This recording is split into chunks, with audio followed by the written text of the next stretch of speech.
Bienvenidos nuevamente. Tengo el enorme placer de presentarles a Mario Cejas, nuestro entrevistado de hoy. Mario, muchísimas gracias por venir. No, para mí es un gusto enorme, primero porque la amistad que nos une y la música que es nuestro interlocutor válido Así es. de hace tiempo. Así es. Una relación fraterna Sí, como pocas. sí. Pero bueno, vamos a tratar de comportarnos como que yo soy un periodista que te está entrevistando y vos sos un artista que está contando de tu obra. Recién fuera de cámara hablábamos un poco tratando de sacar la cuenta de cuánto hacía que vos estabas con la música componiendo, tocando en público y demás. Y estamos rastreándonos al año 70, 71. Sí. Ahí. Es bastante impresionante. Me asusta. Sí. Me asusta. Bueno, pero buenísimo. Sí, lindo. Y bueno, ¿por qué no nos contás un poco de esos orígenes? Que no creo, yo no, es la primera vez que me entero de eso, no había leído eso por ningún lado. Tampoco creo haberlo dicho mucho, ¿no? Nadie te lo habrá preguntado tampoco. Sí. En realidad, de chico empecé supe, esto sí lo he dicho, supe que quería tocar la guitarra, por ejemplo. No sé si cantar tanto, pero tocar la guitarra sí. Y la anécdota que contaba en su momento era que una guitarra se la habían regalado a mi hermano mayor. Y yo recuerdo, a pesar de que era muy chico, recuerdo al día de hoy que me sentí muy mal porque yo quería la guitarra. Y mi hermano, creo que fue una clase y la dejó. Entonces ahí la agarré yo. Y bueno, después unos años estudiando con Aníbal Lorier. Y en la escuela primaria estudiando con Don Hernández, que de mucha trayectoria en el medio, un hombre bárbaro. Y bueno, después ya como que me largué a adquirir cosas de mis pares, digamos, ¿no? Me parecía que me estructuraba mucho, creo, al día de hoy, el aprendizaje de la música en la teoría, en el solfeo. Sí. Convengamos que en la década del 60 era esto, la enseñanza musical no era lo que es ahora. No, sí, exactamente. Era mucho más rígida. Sí, era muy rígida. Y cuando me ocurre ese divorcio con eso, en una oportunidad, en una fiesta de fin de año, de fin de año en lo de mis abuelos, el abuelo me dice, venga, dice, tóquese una samba, y yo no sabía tocar una samba. Y la samba se escuchaba en todos lados, ¿viste? Y me dio mucha vergüenza. ¿Y qué tocabas vos en ese momento? Y tocaba lectura, leía partituras, tocaba tango, cosas clásicas. Esas cosas. Es que después con los años ya perdí mucho de esa noción de la lectura, todo eso, ¿no? No sé si tocaba demasiado, pero ya leía, digamos. Recuerdo a mi papá en la librería Tito, hoy ya que no existe, íbamos y compraba algunas partituras. Sí. Y después, bueno... No debe haber un solo lugar para comprar partituras en Santa Rosa. No debe haber, no. Y ese era el lugar, ¿no? Eso me pasó. Y entonces un día le dije a mi mamá que no iba a estudiar más. Y me dice, ¿por qué no va? No, y yo quería aprender otra cosa. Entonces, bueno, ahí ya empiezo a tener contacto con viejos amigos en común, como el Tano Camiletti, Chino Yep, que no está por acá, pero tenía que ver con nosotros y mucha gente más. Raulito Fernández, Olivi. Y fui aprendiendo cosas. Debo reconocer que aprendí cosas de ellos, ¿no? De maneras de tocar, de ver otro universo de la música, ¿no? Y si bien yo escuchaba mucha música, y años donde comprarse un disco era muy barato, entonces todos los fines de semana iba a comprar. Y iba a las antiguas disquerías y buscaba cosas que no se escuchaban. Entonces encontraba a Ike Tina Turner, estaba muy cercano al rock, entonces Crimson. Entonces iba con esa cosa a mi casa. Crimson. Sí, King Crimson. Y iba a mi casa y escuchaba eso y me querían matar porque no era una música muy normal de esos días para escuchar. Y entonces yo buscaba cosas distintas. Y una vez... Pero ¿qué fue lo primero de toda esa corriente que a vos te pegó? Bueno, los Beatles. Los Beatles. Sí, Ok, los Beatles. bien. Sí, Bien, sí, por sí. eso me saliste bueno, Marito. Ah, ¿te gustan? Sí. Sí, sí, fue un enamoramiento. Eh, Y vos sabés que yo tengo muy marcado lo de los Beatles porque tuve la suerte por las cosas de la vida que Don Edgar Morisoli y familia vivían en casa de por medio. ujú. Entonces nos hemos criado con Juan Pablo, con Moira, y, y nos juntábamos en la casa y escuchábamos los Beatles y bailábamos. Y era muy normal, era muy especial. Y ahí empecé a escuchar mucho de eso. Es la primera vez que escucho la asociación entre Edgar Morisoli y los Beatles, la verdad que... Mirá vos. Pero No, bueno, todo tiene que ver con todo. bellísimo. Sí, vos sabés que siempre recuerdo los Beatles de esa época y la imagen me viene por ahí. Y bueno, y después de escuchar mucho rock de esa época, ¿no? Pero mucho, mucho, y comprar mucho material, y si bien yo no hacía lo que hacían, Claro, era mucho más folk de la claro, época, claro. Yo no recuerdo haberte visto nunca con una guitarra eléctrica así, y usé muchos Ele- años una Yamaha, una acústica. la acústica, Sí. pero bueno, Sí, sí, no era... pero nunca no, no. una Fender, una No, Gibson, no, nada no, de eso. no. Y me gustaba Mm. porque yo, Mm, de escuchar en esa época Zeppelin, ujú. de cosas muy duras, digamos, ¿no? Pero yo me limitaba a lo que podía hacer yo, digamos.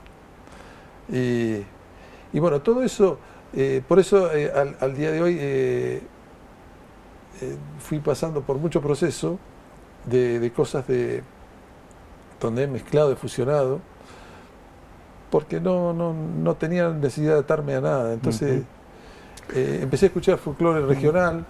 Después, esto lo estoy pensando Sí. ahora, ¿no? Pero también un poco tu personalidad, es como, vos no sos un heavy metal, digamos, sos una persona No, no creo, tranqui, no.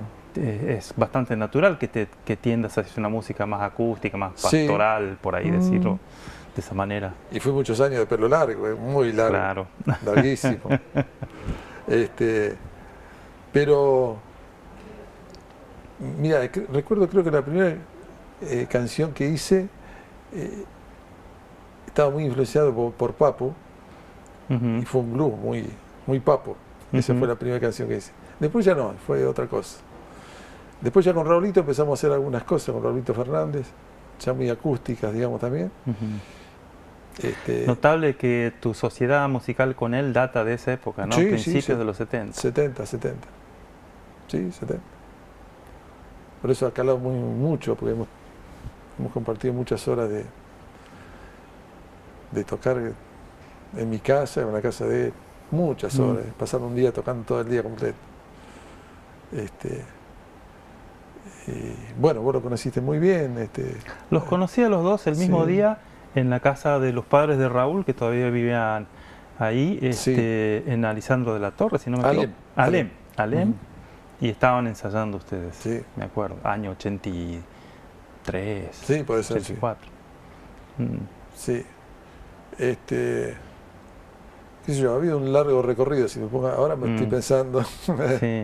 me obligás a. Y está bien.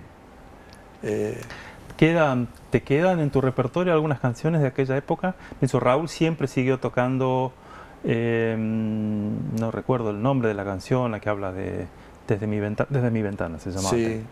Pero no sé si vos has seguido tocando canciones de esa época. No, ya algunas no. No.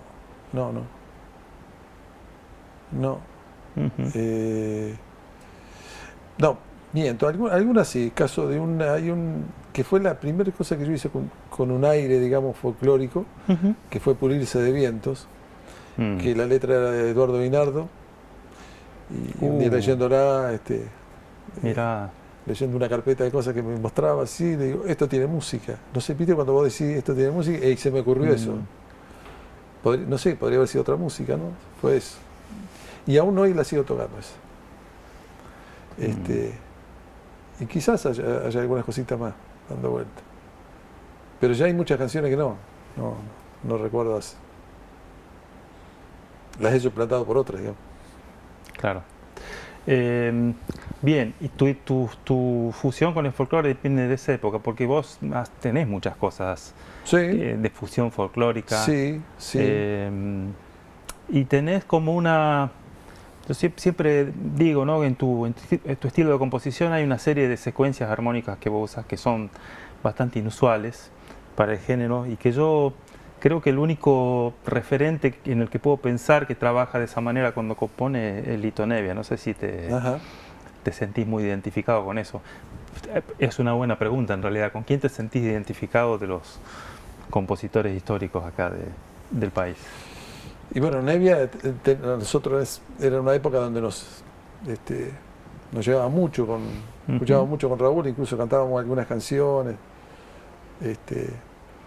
Nebbia fue de los primeros, que recuerdo aquel grupo que tenía con Domingo Cura, o su Sí. actuación en el Acusticazo, o en Hasta que se ponga el sol, Exacto. haciendo una cosa más folclórica. Sí, Y antes de eso había estado Arco Iris también, también, el grupo de Santa Olalla. sí. En realidad, vos sabés que yo tuve un disparador que me di cuenta una vez comprando un disco de los grandes. Escuché algunas cosas, no me gustaban, y por ahí escuché algo que digo, ¿qué es esto? Y era Muchachas Ojo de Papel. Que estaba en un compilado de Estaba en cosas. un compilado. Y la verdad que eso fue una de las cosas que me lo compré por eso, y ahí como que me dio otro rumbo, ¿no? De conocimiento. Después, bueno, conocer todo lo de Spinetta después, ¿no? ¿Y cómo pasaste la época del proceso? ¿Vos seguiste viviendo toda la vida, viviste acá? Sí, sí. ¿Pudiste seguir haciendo música? Sí, sí, hacíamos igual. Yo tuve una anécdota, una situación que apenas hacía poco que el proceso estaba en marcha y para el Día de la Música nos invitan. Yo tenía, creo que el dúo ya no, era un grupo Transparencia, llamamos, que estaba Chino Yep, Camilo, Ricardo Báez. Y yo canté en el Consejo Deliberante arriba, medio inconsciente creo. Había compuesto 2 temas y lo hice ahí. Lo que no me imaginé, o no nos imaginamos, que cuando subimos estaba a 1,5 metros, teníamos todo sillas donde estaban todos los militares, ¿no? Creo que estaba Camps, estaban todos. My God. ¿Y? Y canté, y anuncié un tema que era nuevito, recién lo presenté, La Farsa del Rey se llamaba. Ajá. Y me entero después por un amigo que querían las letras, que presentaron Te Comando las letras, cosa que no hice. Creo que todavía no tenía dimensión porque era muy fresco, ¿no? Después con los años, pocos años, ya uno te ibas enterando, cosas que me iban pasando. Podría pasar cualquier cosa. Sí. Porque cualquier palabra fuera de lugar era sospechosa, ¿viste? Seguro. Y estaban buenos los antecedentes de la canción de Sui Generis. Sí. Tribulaciones, Lamento y Ocaso. Sí. Estaba la azafata del tren fantasma de Invisible también. Había Es cosas. una fábula Sí. sobre el poder y Sí. bueno, no era una época muy propicia para... De cualquier manera hicimos cosas, sí. Pero sabíamos que entre comillas estábamos vigilados todos. Claro. Bueno, y estaba Eugenio Yep, cuyos padres habían sido detenidos. Claro. ¿No? Ujú. Recordemos que por la experiencia que tuvo el Hospital Lucio Molas durante el último gobierno peronista, digamos, de la década del 70, muchos de esos médicos fueron puestos bajo la lupa, ¿no? Bajo la lupa. Supuestos comunistas o qué sé yo. Sí. Mario, te voy a pedir que me des un minuto, que vamos a hacer una pequeña pausa y después seguimos charlando. Como usted diga. No te vayas. No. Y ustedes tampoco, por favor.